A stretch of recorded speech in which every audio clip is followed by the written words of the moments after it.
พี่น้องนี่จะเป็นการซีดฝุ่นทางใบเนาะหน้าอยู่แคมบ้านคำล้านแหละเนาะ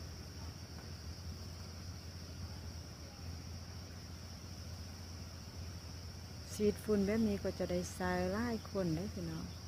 แต่ว่าเงินไขของข้าเจ้าก็สะดวกดีอยู่ได้เพราะว่าอยู่แคมนำเนาะแต่ความจริงถ้าแม่นคำล้านะคำล้าจะบดใส่ละจะบดซีดละพี่น้องเพราะว่ามันงามแล้วเนาะพอเป็นทุ่งหน้าที่ว่านำท่วมนะพี่น้อง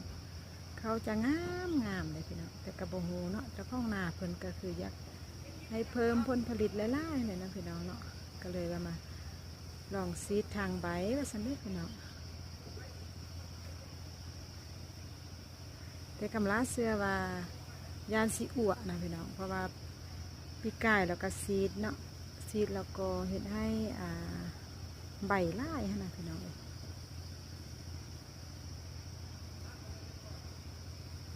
เป็นการซีดฝุ่นทางใบให้แก่ต้นข้าวด้วยพี่น้อง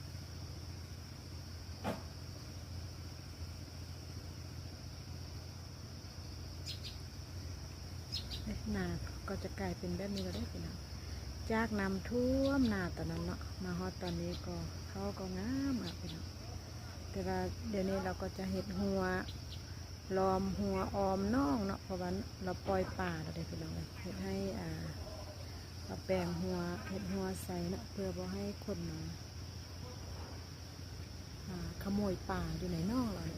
เดี๋ยวนั้นจะเป็นน่องป่าด้วยพี่น้องโอ้ฟ้ามันนี่งามไล่พี่น้อง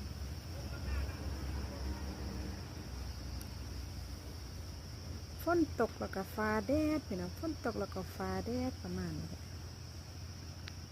แล้วพี่น้องนี่จะเป็นการซีดฝุ่นทางใบให้แกข้าวนานะคะ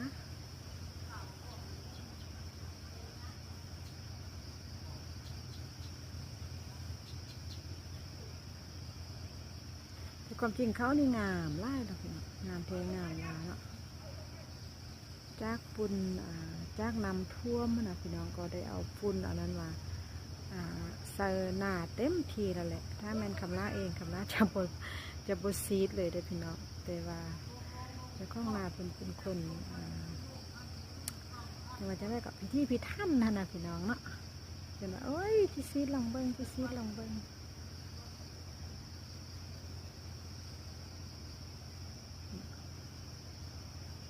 ทุ่งนา